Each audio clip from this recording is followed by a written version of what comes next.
X belongs to natural number, মানে 1 2 3 4 এই সমস্ত সংখ্যাগুলো। ঠিক আছে, এবার একটা ইনইকুয়ালিটি দেওয়া আছে, এখান থেকে এক্সের বৃহত্তম আর ক্ষুদ্রতম মান চেয়েছে। তাহলে এটাকে আগে সলভ করব। এক্সের জন্য এখানে দেখছি আমরা 2 দিয়ে ভাগ করা আছে, তাহলে এই 2টাকে রিমুভ করার জন্য আমাকে 2 দিয়ে গুণ করতে হবে। এখানে 2 দিয়ে গুণ করলে এখানেও করতে হবে এবং এখানেও করতে হবে।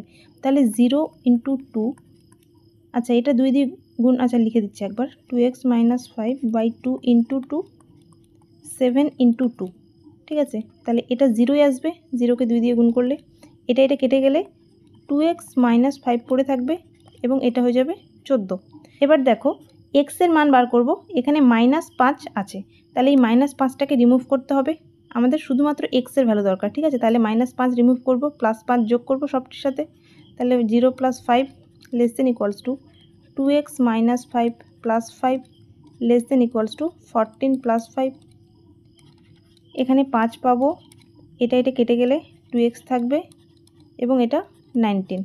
ঠিক আছে, এবার দেখো, আচ্ছা 2 গুণ হয়ে আছে এক্সের সাথে, এক্সের মান বার করার জন্য 2 দিয়ে ভাগ করতে হবে। তাহলে সবটিকে ভাগ করতে গেলে এখানে 5/2 আসবে, এটা এক্স আসবে, এটা আসবে 19/2। ঠিক আছে, এবার তাহলে এখান থেকে আমরা এক্সের বৃহত্তম আর ক্ষুদ্রতম মান পাবো। কি বলেছে, এক্সটা হচ্ছে ন্যাচারাল নাম্বার হতে হবে। দেখো 5-এর 2 মানে কত, 2.5। ঠিক আছে, আর 19-এর 2 মানে 9.5। তাহলে দেখো 2.5 এখানে ক্ষুদ্রতম আর বৃহত্তম চেয়েছে, তো তাহলে বৃহত্তম কোনটা?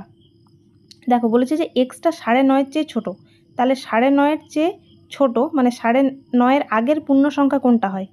যেহেতু এখানটায় ন্যাচারাল নাম্বার বলেছে মানে পূর্ণ গোটা সংখ্যাগুলি লাগবে, তাহলে 9.5-এর আগের গোটা সংখ্যা 9 পাবো। ঠিক আছে, আর 2.5-এর পরের গোটা সংখ্যা কত হবে? 2.5 কার মধ্যে থাকে? 2 আর 3-এর মাঝে থাকে, তাহলে 2.5-এর পরের গোটা সংখ্যা হবে 3। ঠিক আছে, তাহলে দেখো যেহেতু এখানটায় 2.5-এর চেয়ে বড় বলেছে এবং 9.5-এর চেয়ে ছোটো বলেছে, তাহলে এটাই হবে মিনিমাম মানে ক্ষুদ্রতম মান, আর এটা হবে ম্যাক্সিমাম ভ্যালু। ঠিক আছে, বৃহত্তম মান। তাহলে 3 আর 9, 3 আর 9 কোন অপশনে আছে? আচ্ছা বৃহত্তম 9 3, অপশন এ।